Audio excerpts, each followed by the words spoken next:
일본의 하시마 섬, 일명 군함도. 이 작은 인공섬은 근대 산업화에 대한 상징성과 동시에 처참한 아픔의 역사를 간직한 곳이에요. 이 역사가 왜곡되지 않도록, 그리고 무관심 속에 묻혀가지 않도록 제대로 기억하러 일본 역사 덜민석과 함께, 자, 그럼 가보시죠.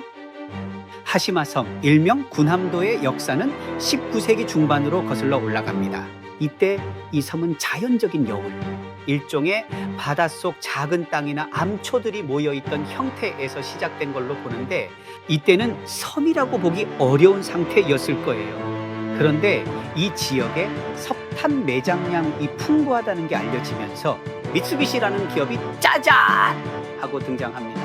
1887년 미쓰비시는 이 지역에 대한 석탄 채굴권을 인수하고 석탄 채굴을 위해 어마어마한 투자를 시작합니다. 석탄 채굴을 수월하게 하기 위해서, 그리고 채굴 노동자들을 수용할 시설들까지 건설하다 보니 섬의 매립 구간은 점점 넓어져 갔죠. 이 작업은 1897년부터 1931년까지 약 35년에 걸쳐 진행된 엄청난 공사였으며, 이 과정에서 일본 최초의 대규모 콘크리트 아파트 단지가 건설됩니다. 일본의 근대화와 산업화의 상징, 일본의 자부심이죠. 이렇게 지금의 크기를 가진 인공섬, 군함도 다 만들어지게 되었습니다. 하지만 군함도의 역사는 단순히 근대 산업화에 대한 자랑거리만 있는 게 아니죠. 일제 강점기 동안 일본이 조선인들을 강제징용하고 강제 노역을 시켰던 끔찍한 인권유린의 역사도 함께 담겨 있습니다. 1939년부터 시작된 강제징용은 당시 제2차 세계대전 중이던 일본의 전쟁 지원을 위한 일본의 정책이었어요. 당시 조선 총독부는 조선에서 인력을 모집하기도 했습니다. 이렇게 조선에서 인력을 모집해서 요청이 있는 일본 기업이나 시설들로 보냈던 거죠. 이때 높은 임금을 준다는 광부 모집에 지원했던 조선인들도 있었어요. 끼니 해결도 어려웠던 시절 가족들을 위해 먼 길을 떠나려고 했던 거죠. 그러나 이런 경우에도 일하게 될 곳이나 위치를 알려주지 않았고, 고국을 떠나는 배를 타고 난 후에 자신들이 하시마 섬, 즉 군함도로 간다는 사실을 알게 되었습니다. 높은 임금도 거짓말이었고, 그렇게 가게 된 곳에서는 절대 빠져나올 수 없는 지옥을 만나게 됩니다. 좋은 조건으로 속여서 끌고 가둬놓고 강제 노역을 시킨 거죠. 또 당시 우리나라를 침략하고 있던 일본은 국민징용령, 징용영장을 발령, 강제로 조선인들을 징용하여 끌고 가기도 했습니다. 그리고 강제 노역을 시켰던 거예요. 그렇게 수천 명의 조선인들이 고국과 가족을 떠나 일본의 하시마 섬, 일명 군함도에서 인간 이하의 대우를 받으며 지옥 같은 노동을 강요당한 거죠. 이들의 삶은 극한의 노동과 핍박으로 가득했습니다. 음식은 부족했고 학대는 일상이었죠.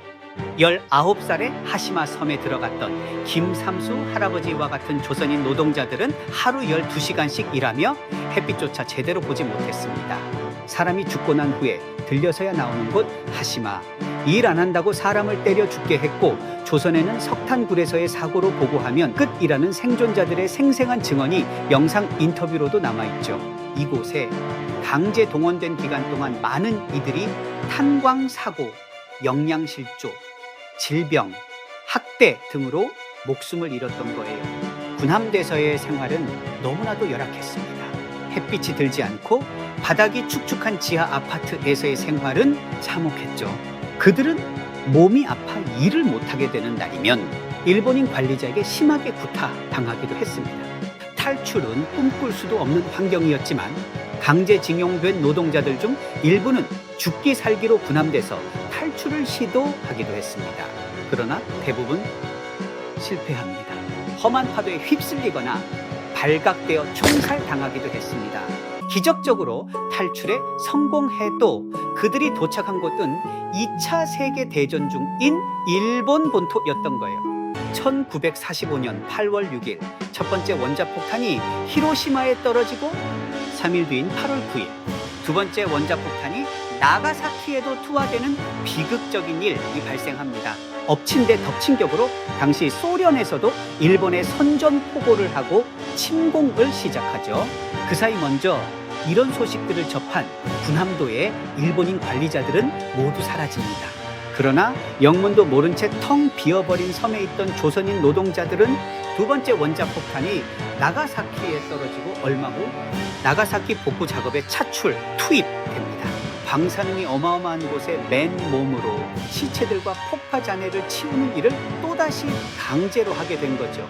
이 과정에서 온몸에 붉은 반점들이 곳곳에 생기고 피가 나며 방사능 피폭으로 사망하는 또 다른 비극을 겪게 됩니다. 결국 8월 15일 일본은 천황이 직접 무조건적인 항복을 선언하면서 비로소 일제시대를 끝내고 조선은 독립을 맞이합니다.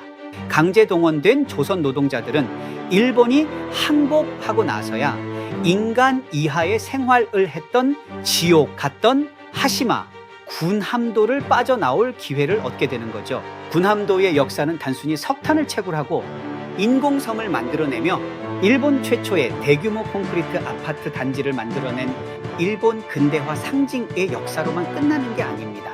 이런 근대화의 역사도 인정하는 동시에 강제징용과 인권 침해가 자행되었던 아픈 역사이며 이런 역사적 사실을 왜곡하는 행위가 지금도 계속되고 있는 것을 우리는 기억해야 합니다. 앞으로 우리나라뿐 아니라 중국의 전쟁 포로들까지 동원된 일본의 강제징용과 강제노역, 군함도의 세계문화유산 등록에 관련된 역사적 사실들에 대해서 차근차근 알아가 보도록 하겠습니다. 아픈 역사를 잊지 않고자 하는 여러분의 마음을 구독과 좋아요로 표현해 주신다면 더 좋은 영상으로 돌아올게요. 1분 역사의 덜민석이었습니다.